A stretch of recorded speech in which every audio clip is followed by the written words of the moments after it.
Okay, hello there. So glad to have you back for another season of brain-blowing facts. Ever wonder just how many books are in the world? Or maybe how incredibly evil a spider-milking machine could be? Or even whether an atomic bomb can actually just make a person completely vanish? Well, welcome to Brain-Blowing Facts, Season 1. Shadows etched in stone. The misunderstood photo. You're probably looking at one of the most iconic images floating around the internet. Unfortunately, it's also one of the most widely misinterpreted. It's called Shadows Etched in Stone.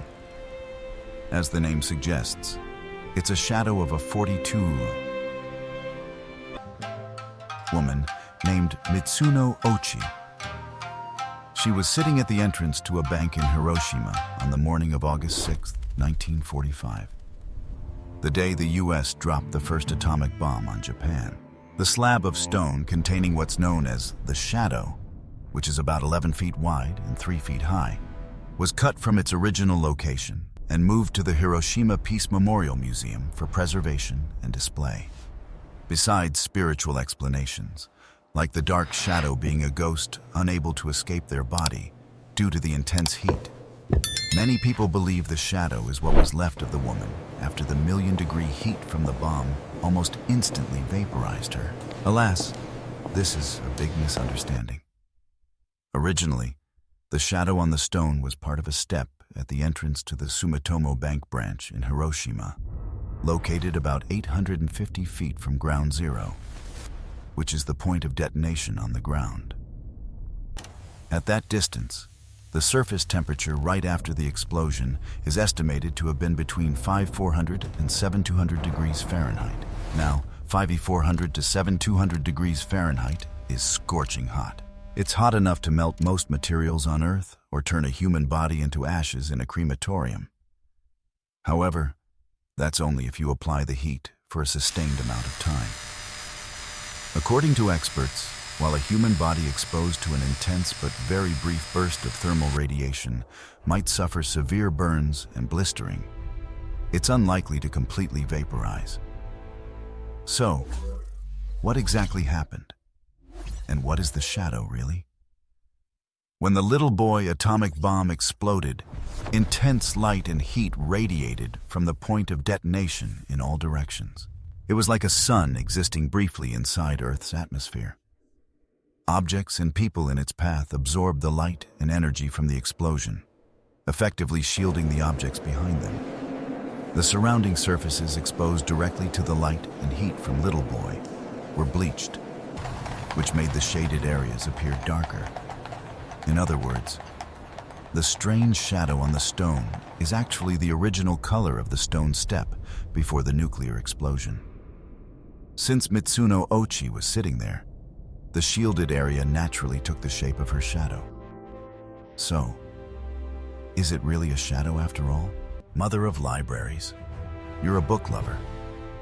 So, have you ever wondered how many books there are in the world? In 2010, Google counted 129,864,180 books in the world at that time. However, that was 14 years ago. According to UNESCO, around 2.2 million new books are published each year. If you add that to Google's number, there are about 164,180 books in the world today.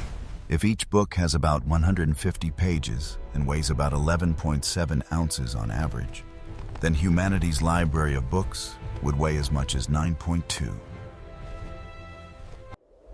Great Pyramids of Giza, 5,530 Eiffel Towers, or 10.7 million adult African bush elephants. Wow. To put that in perspective, if you started reading this collection of books when the first Homo sapiens migrated out of Africa around 70,000 years ago, you might finish it by the year 9224, yeah? The inhumane spider machine. You're now looking at the automatic spider silk harvester, invented by a dude named Jeffrey Dude about 10 years ago. A black widow spider is suspended from a motorized wheel by a strand of silk from its spinneret. Instinctively, the spider releases silk to fall to the ground. However, when it falls to a certain height, it triggers an infrared sensor that rotates the wheel, pulling it back up. The spider, being not so bright, keeps releasing silk to fall and is essentially milked to its last drop. A cameraman captured the moment, and here's the spider's reaction. Jeffrey Dude's device is currently being criticized by some ethicists, real or imagined, for being inhumane. What do you folks think? What are your thoughts on this spider silk extraction machine? Just kidding. Spider silk doesn't come out of their butt. Spiders release silk from an organ called the spinneret, located on the underside and at the rear of their abdomen, next to, but separate from, their anus. Bug meal. While scrolling through YouTube Shorts, I came across a food review video featuring a food item that might make a lot of people queasy or even nauseous just hearing about it. Mosquito burgers. According to the video, each mosquito burger is made from the bodies of about 500,000 mosquitoes, pressed into a patty and then fried until crispy. Because that sounds so incredibly disgusting. I suspected it might be fake news, so I started digging into it, and it's partially fake news. The patty featured in the short video is real. It's called Kunga cake. The problem is, it's not made from mosquitoes, but from tiny flies that look a lot like mosquitoes. One of these is called Chauborus edulis. According to entomologist May Barenbaum, fly cakes are a delicacy in the Great Lakes region of Africa, especially in countries around Lake Malawi, including Tanzania, Malawi, and Mozambique. To catch the flies, people coat pans with cooking oil and swing them into swarms of millions upon millions of flies. Then, they turn them into a kind of oily protein cake and eat them with gusto. In the book, Insects as Food, a scientific, social, and ecological perspective, author Fred Armenter states that people can use it as a burger patty or dry it and grate it into stews to create a meaty flavor instead of MSG. YouTube survivalist Bear Grylls calls Kunga cake a great survival food. Explorer David Livingstone claimed that they tasted no different from caviar, a luxurious food that, besides money, probably requires knowledge, experience, and exposure to fully appreciate. However, don't let the experts' praise make you travel to Africa just to bite into a fly cake. A guy named Peter on the Peter Life channel did it for you, and this is what he said. According to him, fly cake is only good if you don't know it's made from hundreds of thousands of flies. But since you do know you just ate flies, it's hard to swallow.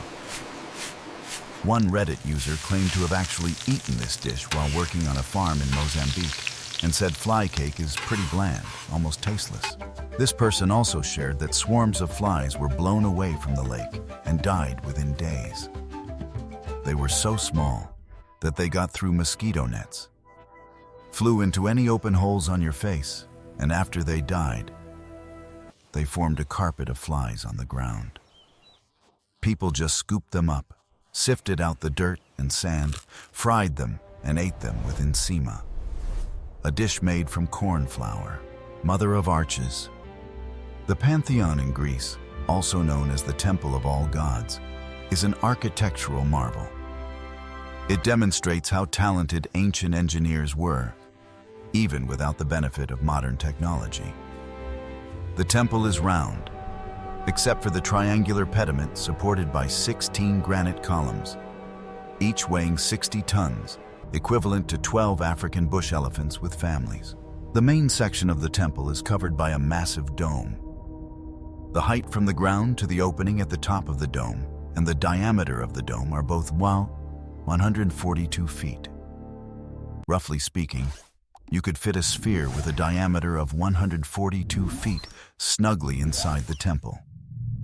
The dome weighs 4,535 tons, is 21 feet thick at the base, and gradually decreases to 4 feet around the oculus, which is 30 feet wide.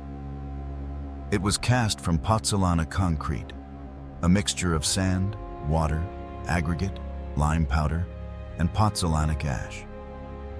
At the base of the dome, they used a dense and heavy sedimentary limestone called travertine as an aggregate. Then, they used lighter, crushed terracotta bricks in the middle section. And at the top, they used tuff and pumice, two very light and porous stones. This significantly reduced the stress in the dome. According to calculations, if the entire dome were poured using regular weight concrete, the stress would be 80 greater. In addition, the secret chambers and the oculus also significantly reduced the load. But the Pantheon's dome would probably have collapsed if it had been cast in any other shape. Even in ancient times, engineers knew that a dome was one of the most durable structures that humans could build. Just like when you press your fingers into both ends of an egg, the curves of the dome distribute the pressure evenly across the entire structure instead of concentrating it at one point.